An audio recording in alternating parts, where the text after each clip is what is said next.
भइसक्यो त screen record सुरु भइसक्यो ल मेरो नम्बर एकैछिन ल सोचे मैले नि सोच्नु पर्यो ल के कपी अड्कै छैन नि कहाँ याद हुन्छ त तपाईँलाई मैले सोचिसकेँ नि त नि अब भन्दै जाँदाखेरि त्यो स्टेपहरू पनि याद हुनुपर्छ ल तपाईँ म गेस गरौँ त तपाईँको नम्बर 150 हो 150 हो होइन तल कि माथि अनि दुईटा क्वेसन एकैचोटि गर्न पाइन्छ ल ल सबै गर्नु 150 हो भने सक्यो तिम्रो नम्बर 50 भन्दा माथि हो यस हो तपाईँको 100 भन्दा तल कि माथि हो तल हो माथि हो भनेर सोध्ने हो के तल कि माथि हो आफूले भन्न मिल्छ के तल र माथि त मैले गेस गर्ने बित्तिकै 100 हो भनेपछि तल हो कि माथि आफूले भन्न मिल्छ त्यस ल तल हो तपाईँ भन्नु तिम्रो 100 भन्दा तल हो मेरो 100 भन्दा तल होइन ल तपाईँको नम्बर 50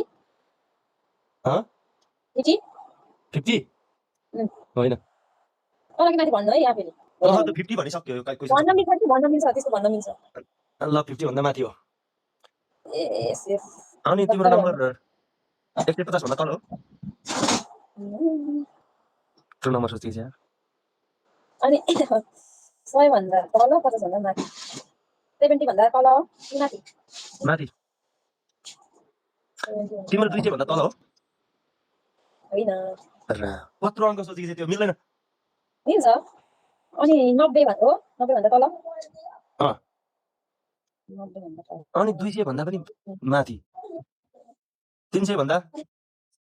माथि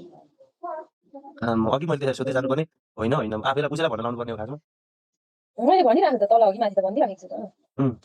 अब मेरो 70 भन्दा माथि 90 भन्दा तल है म नजिक पुगिसकेको छु 79 होइन तल कि माथि माथि 500 भन्दा तल कि माथि माथि अझै माथि 79 भन्दा माथि 90 भन्दा तल 85 भन्दा माथि हो 85 भन्दा माथि हो 85 भन्दा तल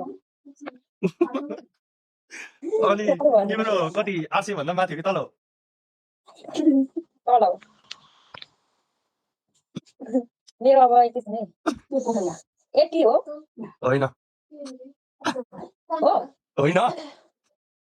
80 भन्दा माथि त्यसो भए 500 भन्दा माथि 800 भन्दा तल 650 हो होइन तल कि माथि तल अब म भन्छु है 82 होइन तल कि माथि माथि 600 हो होइन 600 देखि माथि 650 देखि तल होइन 83 हो होइन पत्ता लागिसक्यो त अब 84 हो भने होला तिमीले 85 नै होला 85 भन्दा तल कि माथि भन्यौ तिमीले अघि अब 85 भन्दा माथि पनि होइन तल पनि होइन अब कहाँ भन्नु त अनि तिमीले 85 हो भन्ने हो त 85 भन्दा तल कि माथि भन्दा मैले के भन्ने त अब एन्सर त्यतिखेर 85 नै हो भन्न मिलेन जित्दैनौ तिमीले अझै 2 चान्स बाँकी छ तिमीले सोचेको कति थियो भन त अब 85 मा भएपछि मैले 84 भनिरा थिए अब 84 पनि भएन भने फेरि भन्छु 85 भन्थ्यो अझ दुई चोटीमा 85 भन्थ्यो तिमीले सोचेको कति थियो मेरो नम्बर अब भन्दिनु 641